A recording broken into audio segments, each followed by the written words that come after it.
So I was working in the educational world. So my first business in 2010 was Campus Camps, which was trips, youth development programs, leadership training programs. We bring people from, generally at that time, 2010, it was Egypt, Saudi, Emirates, Kuwait.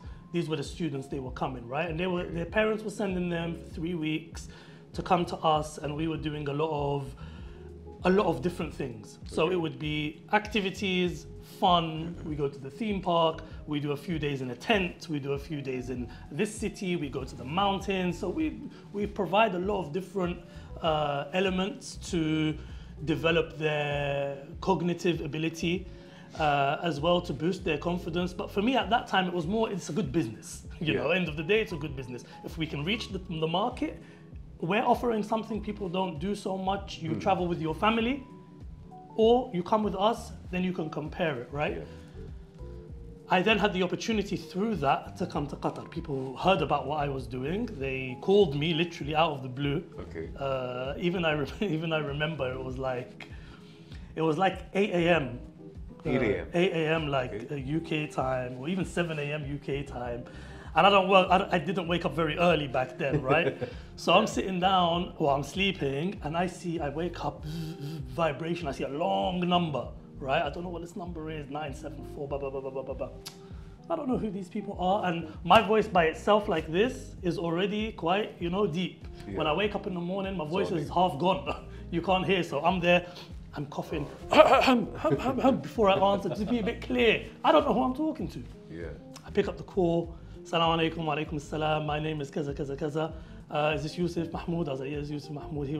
He said to me this word for word. He said to me, I received your profile and CV from 3 separate people that don't know each other. So who are you? Wow. Yeah, he said to me, who are you? Why have I received this? 7 a.m. in the morning, you got this call, then somebody on the other hand. In Qatar. Yeah. Because obviously there's hours ahead. So for them it's 9 a.m. Here people wake up early, work early. I'm there half asleep. And I wasn't ready for... Yeah, you're not prepared, obviously. But, you start straight away. As soon as this, who are you? I'll tell you who I am. So you don't know if this is the opportunity of your life. Yeah. Right? Blah, blah, blah, 1, 2, 3. This is what I do. This is my company. I'm an economics graduate. I'm this, I'm that, I'm whatever. And he said to me, we want to develop a youth excellence curriculum. Okay. Based on values and morals, that is based on the principles of Islam and the morals and values, which I think whether you're a Muslim or not, everyone should be following these: honesty, integrity, everything, right? Core values. Core values that we have to all have, right? And we want you to be one of the co-founders. Okay. I'm 22 at the time, right? So I'm like, all right, what do you need from me? He was like, I need a proposal in 2 days. I haven't done a proposal before. I don't know what proposal is. Like, I'm a hustler, right? I'm a borderline hustler. Like, I can buy, sell, talk to people. I opened a business, alhamdulillah, at work. But now this is going to another level. Yes. No problem. Went, sat down, started writing a whole bunch of stuff down, and send it, and then I don't hear from them for 3 months. I go a completely different direction. Okay. Yeah, I say to myself, I completely forgot about it. I said, I wanted to leave London. I felt like I outgrew London. London at the time just came out of the financial crisis. For me, I didn't want to go into, although I studied economics, good institution, I didn't want to go into investment banking. I didn't want to go into that world, because once you're in it, it's kind of you can't really get out. Yeah. And it's a short-lived career. Especially if you want to have family or kids or whatever, you're leaving everything because they're killing you. Or you might get paid well, but you're killing you. And I remember saying to somebody I went to university with, he went into investment banking, and I said to him, how much money are you going to make in 10 years? After 10 years, what's going to be like your salary? I'll be making, whatever, £100,000 a year or whatever. And I was like, okay, well, I think I could do that as well without going into banking. I don't know what I'll do, but it's not that hard. Like, it's not the only route. So I end up taking a course, an English language course, right, to teach English. And my idea was, I'm gonna go to Thailand, I'm gonna go to Singapore, I'm gonna go somewhere, I'm gonna go live in a jungle, and I'm just gonna teach people English. I'm gonna get paid well. I love travel, right? I've been traveling since I was a kid. myself. Like I remember I went to Peru when I was like 19, I went to Machu Picchu, I climbed, I went to the Andes. I wanted to open my mind. I went to China when I was 20, like just to go. Into your For days. no reason. Yeah. There was no work, there was no nothing. Just to explore. Just explore. One of my friends, he'd been there a few times, you know, he said to me, if you're gonna come with your passport, your phone and your wallet. Don't take anything else with you. Oh. I was, are you sure? He was like, I'm 100% sure. Because 2 weeks later, I came back with 5 suitcases full of everything in the world, right? We went to Guangzhou. It was fun. Yeah. Anyway, so in the end of the course, I'm finishing the course now. I've already applied for jobs. I've already been offered a job. I get an email from him with a job contract. Sign the contract, you're starting in 2 weeks. Okay. I looked at the offer. Yeah. I compared it with the other offer. It wasn't so much different. Difference. In fact, money-wise, it was nearly the same. Nearly the same. But I was like, Exposure-wise, it was different. I'm gonna go to Qatar. Yeah. Because in my heart, I wanted to go to Qatar. I remember the day the World Cup was announced. The World Cup was announced 2010 or beginning of 2011. They announced that they will do, they will host, right? I remember I was standing in my uni at the time. I wasn't in uni, I was visiting someone.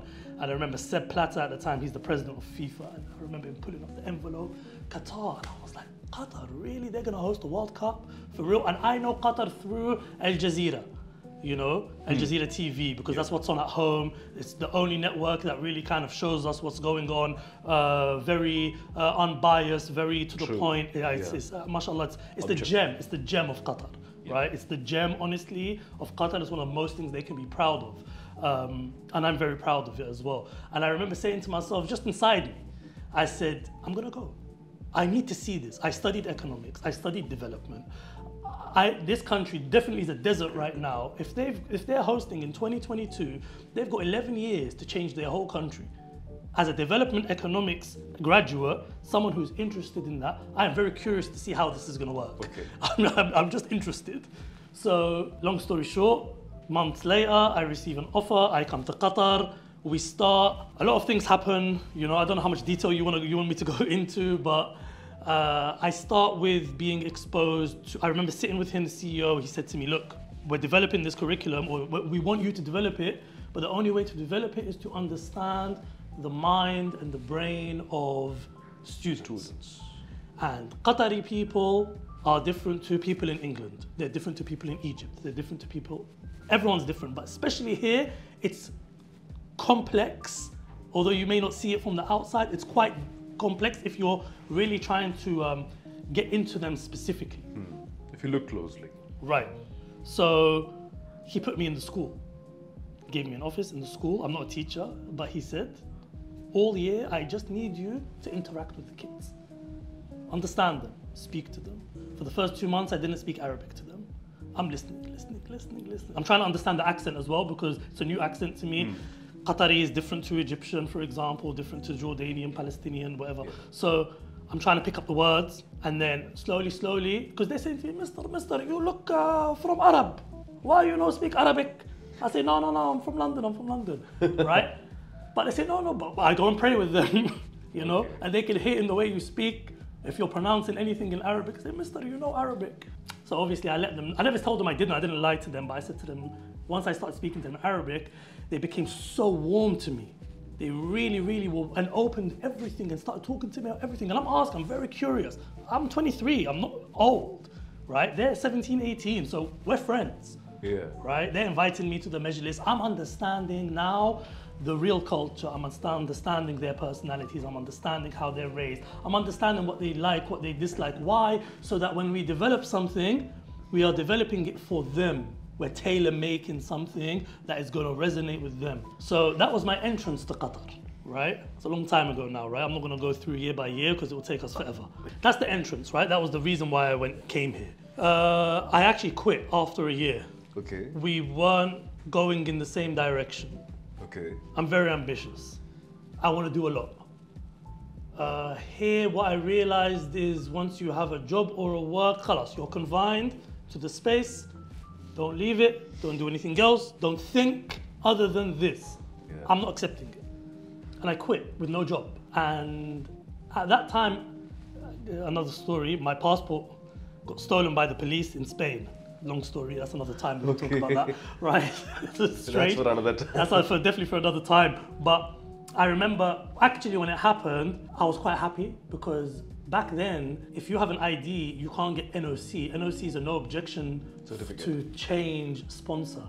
2011, 2012, the law wasn't there. Now you can move freely, right? Back then it was like, if you're not here, you're out. So when my passport got lost or went basically, I was like, you know what? I'm gonna come back to Qatar on a tourist visa and I'm not gonna get another ID. Okay, I have an ID expired and I was like, once it expires, as long as I have a new passport, I can come into the country. So for 2 years, I just had a tourist visa. Okay. I would go for 2 months. I would come here for 2 months. I'd go to Dubai. I come back. Go, come back. I had no work, but I was doing a lot of private tuition. I was trying to figure out what I wanted to do. I wanted to stay in Qatar. I didn't want to work in schools. I didn't know what I wanted to do, but I knew I have something, but I don't know what it is, right? So I'm trying and pushing and this and that. I remember playing football one time and I was playing for a team and an Englishman, John, we're good friends, right? He was sponsoring the team. I didn't know. I was playing, just whatever. We're playing, we're winning the league, whatever. Like, I'm the only one who's obviously like British. Everyone else is from all over the place. And I remember one time he came and spoke to me and he was like, "You're from England, aren't you?" And I was like, "Yeah, I'm from London." Oh, you have that accent. Yeah, he was like, "What are you doing here?" Because it's not normal, right? Yeah. I was relatively young, right? He was like, "So what are you doing here?" And I was like, "At the moment, I'm doing this." And he's like, "Do you have a degree?" And I was like, "Yeah." He's like, "You speak Arabic and English?" Like, "Yeah." "Come and see me in my office tomorrow." I said, "Okay." Okay. I go to his office the next day, start talking. He's telling me about his company, this, that, facilities management, this, that, the other, blah, blah, blah. He said, I want to offer you a job. I said, "Okay, what's the job?" And he said, "Business development."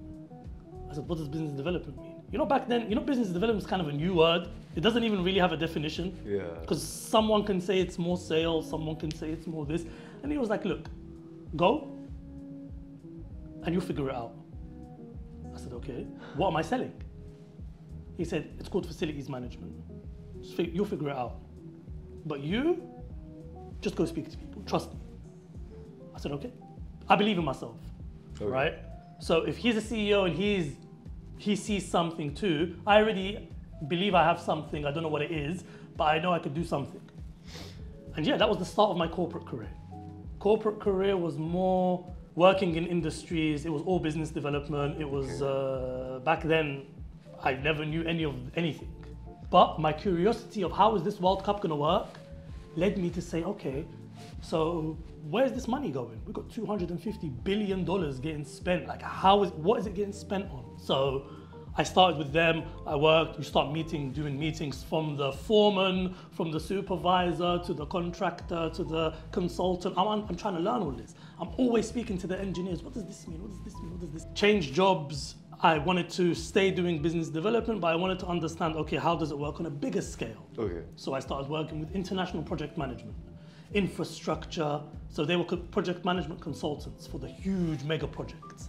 So I was the BD for Qatar, and we would win the project. So I started sitting down with these engineers that have 50 years experience. They're teaching me what does a project mean. I remember sitting down with someone, his name is Dr. Hisham, and he said to me, he was in his mid-60s. And at that time, and he's super smart guy, Egyptian guy. And he'd sit me down, I said to him, "Just explain to me. This project is worth $1 billion. Break it down. Yeah. Where does the money go? How does it work?" And in fact, it was very simple. Okay. Things need to get done. Yeah. Things need to get bought. Things need to get put together.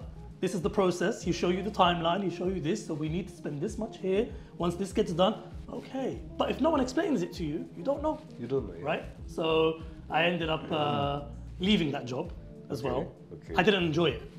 I just took it. I took all of the information and experience to understand how is it working. I wanted to do something more interesting. So I ended up going back to, John called me back and said, "Why don't you come and be the head of business development for a group of companies, and I want you to focus on bringing companies from outside of Qatar into Qatar." Into Qatar. I was like, "Okay, that sounds interesting." So I join him, and the first thing we start doing is we do a campaign to meet every ambassador in Qatar. So we go. I remember going with him for the first time. We meet the ambassador of Cyprus. I'm nervous. I mean, the ambassador, it's a big deal. Yeah. He's representing his country, right? Literally, right? So I sit down with him for the 2 hours. They're talking about food and art and whatever. I was like, okay. So it's a normal conversation like anything else. Because normally, I just have conversations with people. I remember leaving the embassy and he goes to me, look, Yousef, from now on, you go do all of these, you do all of the ambassador visits. We're not getting, my time is more valuable. Do you know what I mean? Like there's no direct thing we're getting out, but we need to build the relationships. Exactly. So reach out to these embassies, try and get meetings with them. You know, if you get 2-3 of them, you'll be lucky. Within a month, I met like 30 ambassadors, 25 ambassadors. Whoa. Yeah, nearly every day, right? In fact, I really found it surprising. They were very responsive. You say, I want to meet, they arrange a meeting. You know, in London, it would be impossible to get anywhere near something like that. This is one of the things I'm very grateful and blessed to be in Qatar, because the level of access you can get if you knock on the door, right, you will get the access. Whereas there, it's very difficult to get the access. You get pushed away. People like me, you know, from the background we come from, why are we talking? Step aside. What you bring into us, who do you know, who is your dad, who is this, who is whatever. So it didn't, but here the access was like this. And you make friends with them, then you go have coffee with them, then you're speaking with them on WhatsApp.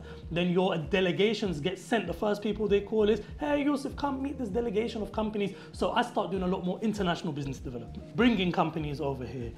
So this is all corporate, right? Corporate's interesting, but I'm constantly working for others, right? Even after I left these guys, I worked in family office. Family office, you're now running 17 companies. Huge, it's a lot of work, and I'm not fulfilled. Okay, it's a salary, but I'm not fulfilled. Inside me, I'm not fulfilled. And I know I can make that money somewhere else. I don't know how, where, why, but I'll make that money somewhere else. Long story short, after corporate, while I'm thinking, okay, these companies need services. These companies need someone that is not just gonna take them into Qatar and be their partner. They need someone who's actually gonna tell them, how do you win a project? Okay. Who are the clients you need to speak to? Okay, how does it mean to submit tenders here? Value, not just pay me monthly fee, I'll be your partner and go do what you want. They end up after 2 years leaving the country, right? So I opened a business development consultancy. Okay, during 2020, right? I left corporate, I opened a business development consultancy, advising companies on how to make business, real business, how to win projects. Okay, like, I'm not going to be your partner. I'm going to take you to 10 partners, you can choose from them, and I will tell you the right guys, okay? These are your potential clients. A lot of companies, I would say, don't come to Qatar. It's not your market. Go there, that's your market. And if you want to go there, call this guy. Constantly giving value. During COVID time, and during that period of time, remember, education is not in my head, you know? You've already forgot what I spoke about because of how long ago education was, yeah? So... It's a different tangent right now. It's a whole different thing, right? Yeah. But I'll bring it back. I'll bring it back. Just like life, it comes a full circle. Exactly, right? Yeah. And just like the compass, you know, you get directed in a way where you don't know where it comes from. So I was constantly getting people calling me, sir, I need this, I need help, I need whatever. I'm like, bro, like I left education years ago, like I'm not even a teacher. But like, yeah, but we remember you, because my number never changed. So someone told me about you. Nearly every day, someone will message me that I don't know. Oh, can you do this? Or do you know someone who does this? I was like, hold on, there's something here. You guys need something. So I was like, okay, the only way to really understand what you guys want is to start speaking to you again. So what I started doing was I started going and doing private tuition again.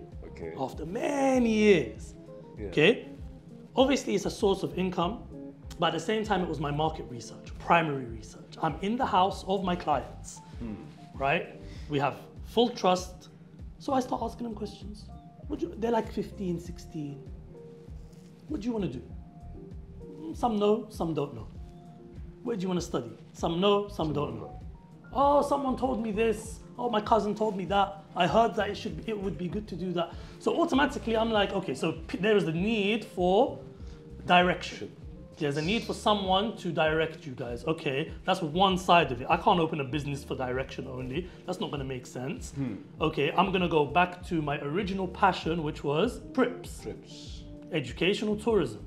So now, after the years of corporate experience, you start putting together a corporate package where actually they link with each other and actually it's a sustainable model that can last. Okay, so then what do I do after that? You guys are going to become 16, 17, you're going to go off to university. Okay, how about I help you go to university?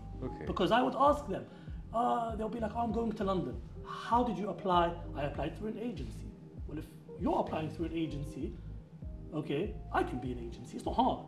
You just have to make the deals with the universities. That's what it was. And then the final piece of the jigsaw was, okay, once you're finished university and you get employed, okay, you always need upskilling. You always need extra certification. You always need this. So we are going to do an education and training consultancy firm, where we provide a variety of pillars. So we have 4 pillars: educational tourism, counseling and coaching, university admissions, and then career development, which is corporate training.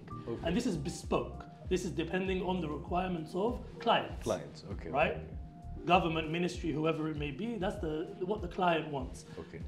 But we'll focus on the education for now. And we opened officially 2 years ago. I had no staff, no nothing, doing it all of myself, really like from the ground up. You know, alhamdulillah, now we've recently partnered with a company called AH&Z.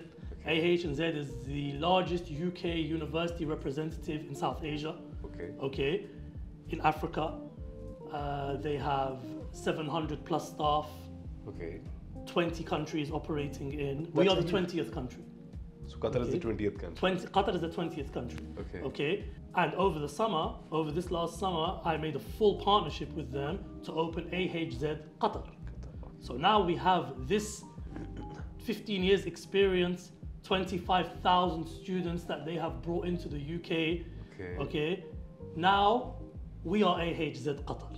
So Busla offers a variety of services, but the university admissions, we do it with the best. And now we have our office here. Even our office here is co-branded. So this is the journey of Busla, was one that came through trials, tribulations. You test it, it works, doesn't work. Hit and try. And you keep trying. You keep trying. And now we're in a position, alhamdulillah, where we are catering to the Qatari market. We are going into schools. I'm delivering motivational talks to them, coaching, counseling. I give it all free. I don't charge people. When I go into schools, we don't charge anyone. I do one-to-one sessions with the students. Really to kind of just give value. You know, we're in a market where it's all transactional. Everything is based on numbers. Everything is based on money. But you don't realize, if I give you value, not only are you going to trust me, but you will also learn something from me. And when you do need my service, you're going to come back to me. So if you're 13 and you went on a trip with us, and 15, or you went on trips with us, 13, 14, 15, khalas, you know us, Or maybe your cousin went with us, or your friend went with us, or whoever. By the way, they also give advice. By the way, you want to go to university, go with them, right? And it's not just Yousef. No, I've got a team of 700 people behind me. You know, we have the direct access to these universities. You want to do a foundation course, you want to do an undergraduate, you want to do a postgraduate, you want to do a master's, MBA, we got it. You want to go to the UK? We got it. You want to go outside the UK? We have 1,500 universities outside the UK that we can help you go into. And now it's a matter of letting more people know what we do. This is it. You know, you develop a model and then you pray that people will resonate with you. And I appreciate the platform that I have here. I appreciate all the platforms that we have so that we can speak and work with as many people as possible. I'm very collaborative. I believe in collaboration instead of competition. We can fight over the same piece of bread. We will all end up with a piece of bread this big. So if we work together, we're going to come up with a big loaf. And we will all eat. You know? And this is something that I try to educate people on, because as much as obviously we have Busla, and this through my experience that I've shared with you, I'm a business coach, you know? I'm a mindset coach, I'll sit down and help you understand where you want to go. because a lot of students will come. So during now I'm working, I'm helping them go to uni and stuff, but they're like, sir, teach us how to do business. Okay. How do I do business? I want to open business. I like people here, they're willing to take a risk, they're willing to put money, they're willing to lose it. I'm like, yeah, but wait, don't spend your money here. I know you're willing, but it's not gonna come unless you know what you want to do. Yeah. And I remember for a long time, I was with a coach. I had my own coach, okay? I'm not a genius, you always need someone maybe to be your mirror. Yeah. And he was just a mirror to me. He wouldn't even ask me questions. I ask questions, I answer myself. So, but that's the idea of the coach. The coach is there to really kind of direct you. Yeah, give you a sense of direction. Yeah, and really he just said to me, just write down everything. So I remember taking the advice, going and writing, okay, if somebody wants a course in business, what am I going to teach them? What can Yousef give to them? Okay, I was like, okay, if I was in their position, what do I need? Thinking of an idea, pricing, this, that. And I was like, no, you need skills previous to this. And I think I have the piece of paper somewhere, or maybe it's on my laptop somewhere. Okay. And I wrote like 20 things you need. You need this and this and this and this. But and then he would say to me, narrow it down, narrow it down, narrow it down. What are the key things that you need? And I remember circling, keeping on circling. Okay. Clarity. Clarity. Clarity. Why clarity? Because if I don't know where I'm going, I'm blind. Exactly. Right? He said something very interesting. His name is Ramzi, okay? Ramzi Hassan's a great guy, mashallah alayh. So he goes to me, you're a Ferrari blindfolded. You're a Ferrari. This is even with business, while I'm doing this, he said to me, you're a Ferrari that's blindfolded. Because you got all the power and energy and you know what to do, you got the engine, but you need that direction. Exactly. You need that direction. So he helped me identify my clarity. So ultimately, what is the most important thing to give to someone else? Clarity. Clarity. You need to know what you want to do. So imagine you're 15, 16 years old, you want to open business. Nah, bro, I'm not going to tell you how to do business. I'm going to tell you how to make your head clear. I'm not going to tell you how to think. I'm going to give you the practical tools to make you think for yourself and actually step by step realize what it is that you want to do. Because once you have clarity, then you have the ability to communicate your clarity. So that was the second key skill, communication. Communication. And we previously spoke before we started in the office that communication is lacking because we're in a day and age of technology, in a day and age of social media. So the ability for someone to communicate, and post-COVID, where now even people are more, they've lost the ability to communicate, they've lost the ability to look someone in the eye and have a chat with them. I look at someone in the eye, they feel uncomfortable. They're uncomfortable because they're not used to it. They ain't got that in them, right? Because they have a lack of confidence, right? So this is where I came up with the 3 C's. And it's a course that I'm developing that I will be delivering it as a course, but I will also be delivering it in conjunction with our trips, because we do trips. Yeah. So we're going to be doing trips. Inside it will be course. And the course will help that entrepreneur. It could be young entrepreneurs, okay? It could be students. We tailor it to whichever type of market we're dealing with, right? So ultimately, this was the journey of Busla, okay? And the idea was to give as much clarity to the people, to help them know where they want to go, right? So it's a group of services that if it was, each one was separate, in this market, maybe it won't be sustainable. I can't run a business alone that does trips. It won't become huge. Yeah. I can't, university admissions, yes, there are, because I have many competitors, okay? But why be in a pool of competition when I can have a whole ocean of other services? And if you want to do this, yeah, you can come to that as well, right? So that's the idea, and that's what business teaches you, right? That's what that experience of corporate and doing all of this type of stuff. I always say, like, I never, as much as I never liked corporate, I am so grateful that I had the opportunity to learn it, but really, I grafted. And especially in this market, people stay in the same job just to be secure, safe. I don't want to take the risk. I got family, I got responsibilities, I got bills. Let me just stay doing what I'm doing. You know, stay quiet, don't make too much noise, get my job, get my salary, live this life, best. You know, But I was like, no, bro, I want to grow. I'm too young for this. Yeah. I'm too young. I'm looking around me, everyone's double my age. What, you've been doing this for 20 years, same job, 20 years? I respect it, but my journey is different.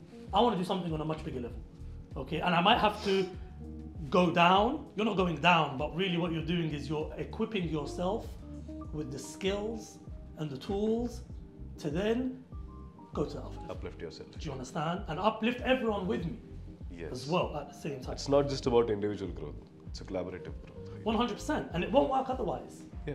In anything in the world, if you're not working together, in Arabic they say, "Eid لوحدها ما تسقفش." A hand by itself cannot clap, right? Oh, we need two hands to You need two hands to clap, right? Which means we always have to be working together. Yeah. Right? Collaboration is the key. Absolutely. That's Absolutely. Teamwork, right? There's the cliche of teamwork makes the dream work, right? And it's true. Yeah, it's true. Right? So we can say cliches all day, but the truth is, if we work together, we will all elevate ourselves. Exactly. But people are sometimes not willing to do that because, again, it's that lack of belief in themselves. Yes. A lot of insecurity. You know, I will be exposed if I work with others, or he will take my idea, or this. So this is the confidence side. Confidence side. You know? There's a quote which goes like, if you walk alone, then you can walk fast. Or if you want to go fast, then walk alone. Yes. But if you want to go far, then walk together. Together, absolutely, absolutely. And that's the truth, believe me, because a lot of time I was alone. Always I do it alone. Always I say I don't care, I'll do it alone, doesn't matter. I'll make it by myself, whatever. And you get to a point, but then you get to a point where there's a roadblock, you know? So over the years you realize, no, I need as much support as possible. And sometimes I would think in the past, you know, oh, you know, that shows weakness. It shows weakness, you know, why I don't need support, come on, you could do it. You did this by yourself, you did this by yourself. You start, you know, gassing yourself a little bit and saying, yeah, you can do it. But the truth is, you need support sometimes. You need it. You need it, and you need to have the humility to say, I need support. Exactly. I need help. It's okay, it's normal. Yeah, you're not weak. In fact, you're strong to identify that you need help. Yeah. It's okay, right? And I'm saying from a business point of view. But then there are people, for example, who are struggling with depression. They're struggling with a mental block. They don't know how to take it to the next level in life, but they don't know how to ask. We're in a community or a market where people want so much help, but they don't know how to ask for it. They don't want to ask for it. And they don't know where to look. Okay, so I'm not blaming. I'm saying, you know what? Let me come and offer it to you because I know you want it. So, all right, so I'm coming to tell you, hey, you know what, bro? I got it for you. Yeah. You know what I mean? Let's do it. And most of the time, it's open arms. You know, one thing I love about the community here, especially the locals here, is they are very receptive to support. They're very receptive to, if you've got something that is good for me, I'm gonna take it. You know, and this is again why I've been here for so long.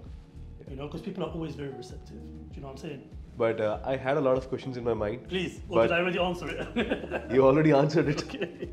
I was, while you were, you know, continuing with the story, I was like, okay, he answered this question.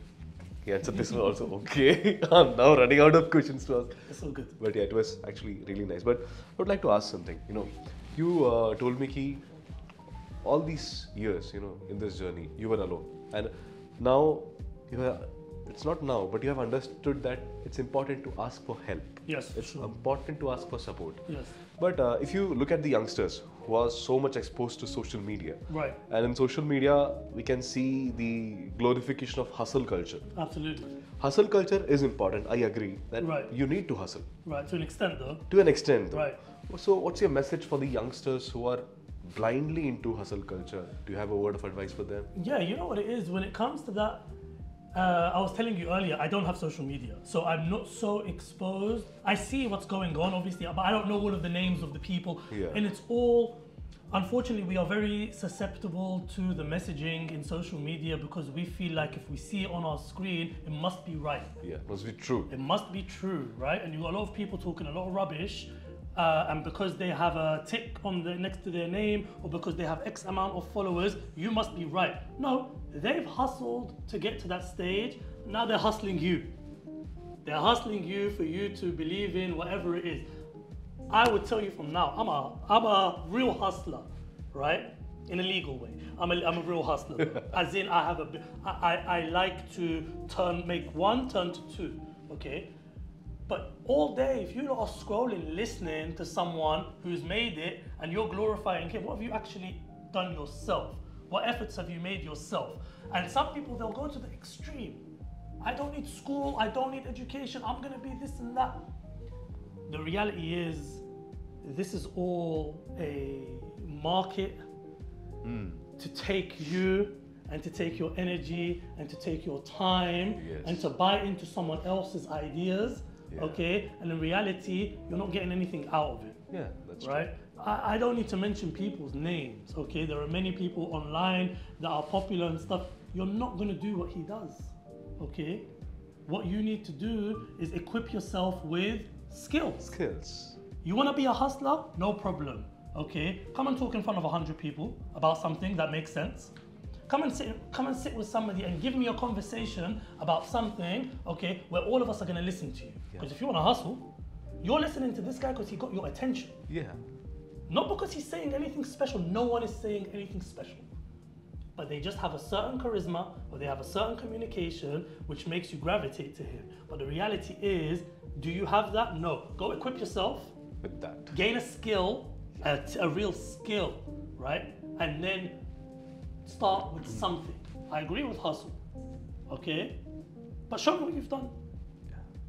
Do it, and I will be very happy. And I have my own relatives, you know what I'm saying, that are editing videos and then putting them up. You're doing something. But don't just tell me all day you're scrolling. What it does is it's an addiction.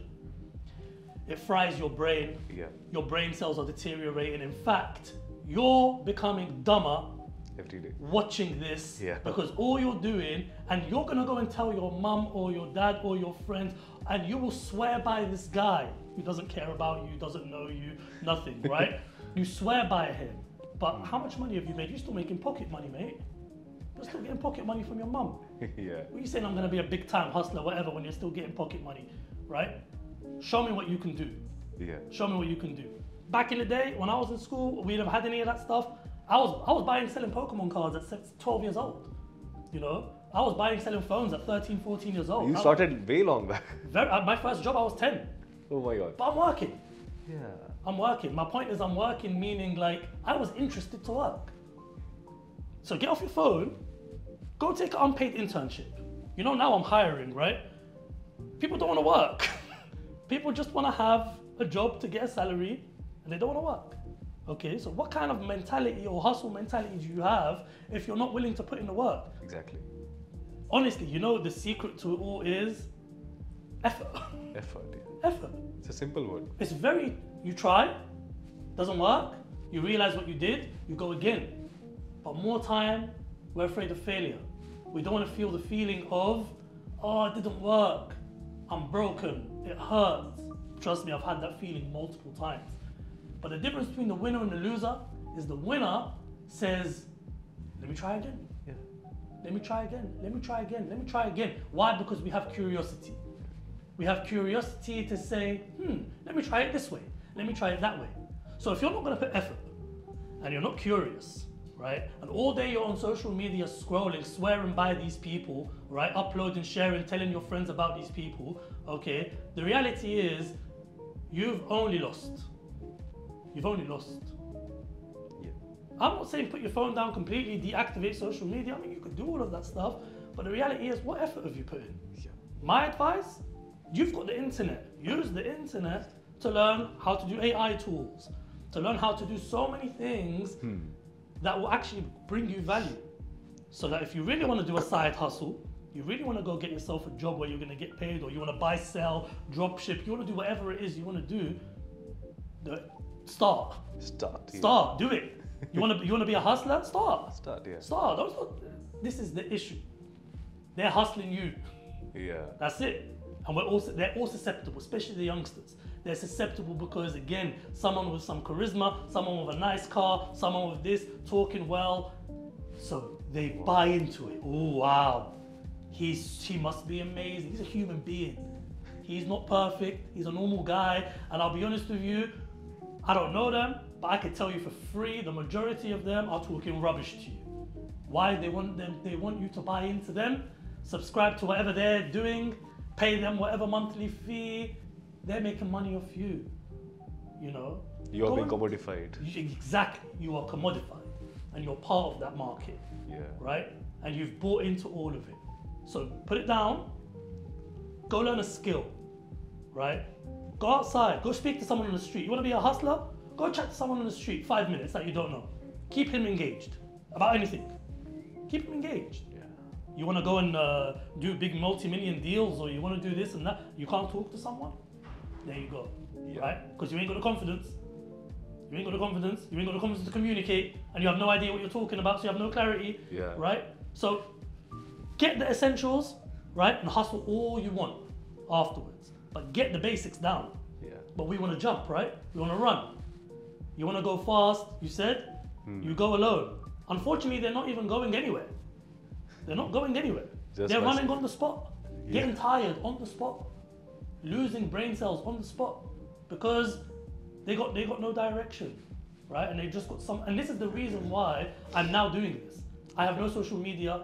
I don't speak in, but it was like, well, if everyone is online talking and a lot of them are talking rubbish, at least let me try and give something with some value that hopefully someone can resonate with, you know, to go. I'm not even selling you anything. I'm not even selling any services right now. I'm just trying to reach to people's minds and let them know that you got to switch on. Because sooner or later, someone is going to, after 10 years, I worry. I worry to see what a 12-year-old now is like when they're 32, 20 years later. You know, when all your life you've just been consuming, and it's the world we live in. Yeah. So we have to make sure they identify that that is a tool that you need to know how to use. And if you don't know how to use it, learn how to use it.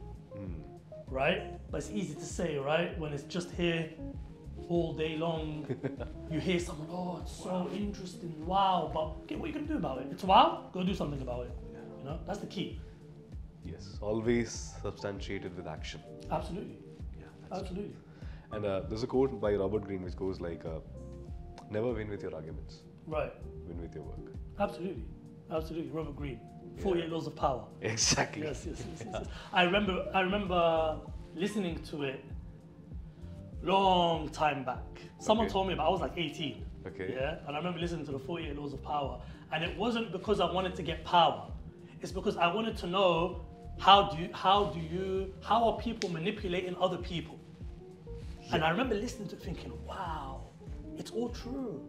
You know, and it's all devious, it's all conniving, it's all this type of stuff. But if you're not equipped with that knowledge, you will be at the receiving end. There you go. Yes. There you go. You will be the person who's getting finessed. Exactly. Right? Yeah. Learn it so that you know what to do and how to identify. Yeah. Don't abuse it, you know, but understand it. Understand. That's the key, right? But again, at that age, you can become very susceptible. You start listening and reading all of these laws, so you start practicing on people. I had a friend who used to practice on people, the laws, right? And it works. Yeah, it does. But the problem is, when you're at that age and you're doing it, he was cool. He was very, very smart. So he was doing all the social experiments, okay, just to see if it works. But other people may not have that level of foresight. So they will just be able, they'll do it, but then they'll turn into it. Exactly. Then you become a monster. Yeah. Then you become someone you don't want people to be around, right? So personally, when I listened to it, and I listened to it multiple times, I was so interested to see how in history this happened, because you know how they showed, they tell you the law, they explain the law, they show you in history how it worked, and they show you how in history how it transgressed. So it was all history lessons and understanding Napoleon or whatever, Julius Caesar, whoever it may be. So you're understanding how they use this. So I would again say equip yourself with knowledge, equip yourself with skills, and understand how other people are maneuvering, how other people are functioning, so that you can identify if someone's trying to do something to you, or someone's trying to finesse you, or this or that, or just knowing when to shut your mouth. That's it. Sometimes you have to learn how to shut your mouth. It's as simple as that. Listen, just listen. Listen, and even if someone's talking rubbish and you know he is, okay, just listen, take it in, okay, thank you, next. You know, that's what it is, but it's a long journey, and this is why we have to collaborate, and this is why we have to work together. This is why we need as many people as possible to do as much as we can, because I've got kids, you know, I need to make sure that they are living in the best world. And if the world is going to be messed up, at least we're giving them the correct tools to navigate this messed up world that we live in, right? And alhamdulillah, we're in Qatar because it's not messed up over here. You know what I'm saying? It's quite streamlined, organized here. No, alhamdulillah, it's I wouldn't be here for this long unless I had tremendous love for it. But outside is not as rosy. Yeah. You know, I think that's clear to see. Yeah, it's quite evident. Yes. One thing that I actually observed throughout your story is one really beautiful thing. You are here to make or create value for someone else without even expecting anything in return. So you just right now told me I'm not trying to sell anything here. Yes, true. You go to schools for free. You teach them for free. You take classes for free. A lot of people charge a huge amount of fees for that. I mean, soon I'll charge. No, I'm joking. No, but still, you know, the one thing that really impressed me or aroused my attention was how passionate you are about creating value. Yeah. You know, developing the other younger generation, right? So that if the world is messed up, they can do something to make it right. Yeah, make it right. Yeah, alhamdulillah. You know, the point is, you could take it from two ways. Okay. You could take it from a self-righteous point of view. Okay. And say, I'm doing this to help everyone, to do this, to do that, which inshallah that's the case, you know, because the intention is definitely an intention of support. But I'm a businessman. Yeah. Right. And the business model that people forget and neglect is the model of value. Exactly. Because if I give you value, you will come back. My trips are not for free, you know? Yeah. You pay for them. Yeah. Right? You don't need to pay for me to take you to university. The university pays me, okay? But what I'm doing is, again, I'm not just, come, give me your papers, here's your offer. Why? Because I want to go make a quick buck. Is that sustainable? Is that long term? No, it's not. So we create holistic services. Some of them won't cost, but they lead on to the next, right? And this is a business lesson. This is a lesson in business. As much as I'm passionate about, for me, I love youth development, you know, leadership, this type of stuff, but I'm extremely passionate about business. I'm a business coach. You know, we could talk about completely other industry, okay? And I'll speak to you with the same passion, right? Because I love the concept of it. So, but again, people neglect the concept of value. You know, and one of my boys, one of my friends, Leonard, shout out to Leonard, he would always say that to me, right? We opened the business together for business development consultancy, and he was always saying to me, just give value, just give value, just give value, just give value for free. Why? Because they will resonate with you, and they will trust you. And as long as you're trustworthy and deliver on what you say, then you have a sustainable business model. Exactly. Right? And we're in a very risky industry because you're dealing with people's children and you're dealing with developing them. So you must deliver. Yeah. The pressure is a lot. A lot. Right? A lot. But alhamdulillah, we don't feel the pressure because we know what we're doing. Because you guys got the clarity. Yeah, we have the experience. Yeah. Right, as well. Experience is important. You can have all the clarity in the world, I'll be honest with you. But if you ain't got the experience, I can't come here and speak to you in front of camera and have however many people listen to me, okay? And then when someone calls and says, yes, I want my son to go to university, I say, I don't know. So what? So that means I'm just the same hustler that was on social media talking rubbish, right? Just to get some likes or somewhere. We're delivering. We deliver. This is the key. The key is delivery, you know? Beautiful, beautiful. And thank you so much. No worries. You know, I really had a great time with you. I got to learn a lot. Alhamdulillah. And I hope this conversation, you know, continues beyond this mics and cameras. Absolutely, absolutely. Yeah, I would love to talk to you anytime. No problem. And as I told you already, I had a great honor of talking to you. Likewise. Okay, thank you so much. And I hope you feel better. I do. Inshallah. The conversation actually made me feel better. Yeah? Alhamdulillah, I hope so. Because I also resonate with this same value, right? I told you already, as a person who grew up in a different environment, I've always observed everybody is just focused on getting a job, getting a decent salary, getting a decent salary package so that you can uplift yourself financially. Financial upliftment is important. But it's only to an extent. Yeah, to an extent. After that, as a person, who are you? There you go. What are you? Are you delivering any value? See, this concept goes beyond the boundaries of work or personal life. If you are a good person, you'll be a good son, you'll be a good father, you'll be a good neighbor, you'll be a good citizen, you'll be a good leader. And this is like a domino effect. Absolutely. Once you do this, so if you're a good father, obviously you will raise a good son or a good daughter or a good child. And this goes and on and on and on and on and on. Exactly. There's a beautiful verse in the Quran. لا يغير الله ما بقوم حتى يغيروا ما بأنفسهم. God does not change the society until you change within yourself. Your job is not to try and impact the world. Your job is to deal with yourself, fix your life, right? Deal with your local family, deal with your community, and then that happens. And it's not even, we don't even need to do it. It will happen if we all do this. Yeah. Do you know what I'm saying? And but going back to your point of money, right? Yeah. Because I'm somebody who I genuinely always believe we should all try and be as rich as possible. Because the hand that gives is better than the hand that receives. But unfortunately, what happens is we're in this system and world now, this funnel of school, university, job, hold on to your job, keep it for however long, make sure you get a pension, die. Right? So you're feeding another corporation or feeding another business. Why are we developing these skills? I want people to be entrepreneurs. I'm not against being a hustler. I am for it more than the hustlers, right? But you need to actually do it. Go for it. I want everyone to be a multi-millionaire. I want to be a multi-billionaire. Okay, why? The hand that gives is better than the hand that receives, right? So if we're there sitting there waiting for our salary at the end of the month and we're depending and relying on it, the one day there is any issue with the CEO or any issue and the company has to close down, what happens to you? Yeah. You're done. Easily replaceable or... You're done. Bye. See you later. Yeah. Okay, then what happens? Your whole world comes crashing down. That happened to me in one of my jobs. Okay. I was in my office, guy opened the door, the company's closing down. Why? This is your last day. Oh. My wife was pregnant with my son, this is a long time ago, okay? 7 years ago, more than 7 years ago, okay? I'm in Qatar. Qatar, there's no options like that. What do I do?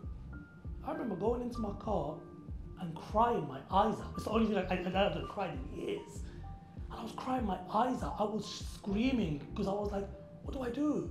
What do I do? I don't have any options. And I would blame myself because I was like, a few years ago, at least I was doing a little bit of this on the side, and a little bit of that on the side, and I was able to do, and then once I got my corporate job and I'm getting my whatever salary, then I'm good. And all of a sudden it comes crashing down, right? Alhamdulillah, you pick yourself up, you go, within a week I had a job that paid more than what I had in a bigger company, right?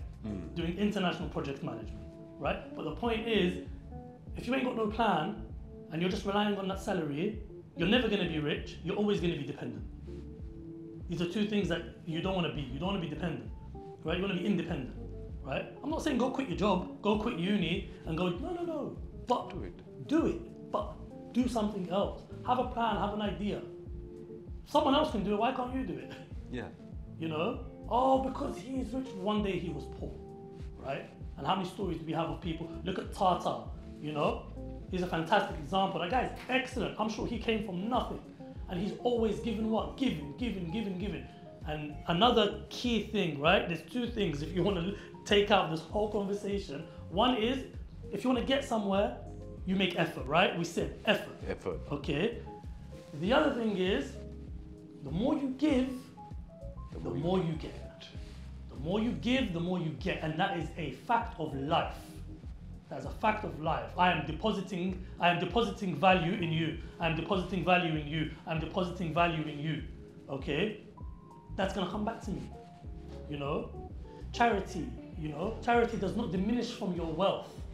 If I'm giving to someone purely for the sake of God, purely to help, there is 1,000,000% fact that will come back to me in this life, multiple fold. Yeah. But we all just wanna hold on. We're all just, but I'm this, but I'm poor, but just give. Yeah. The more you give, the more you get. Do you know what I mean? I got it. So yeah. So once again, thank you so much. Thanks, man. Thank you. Take care. Thank you so much.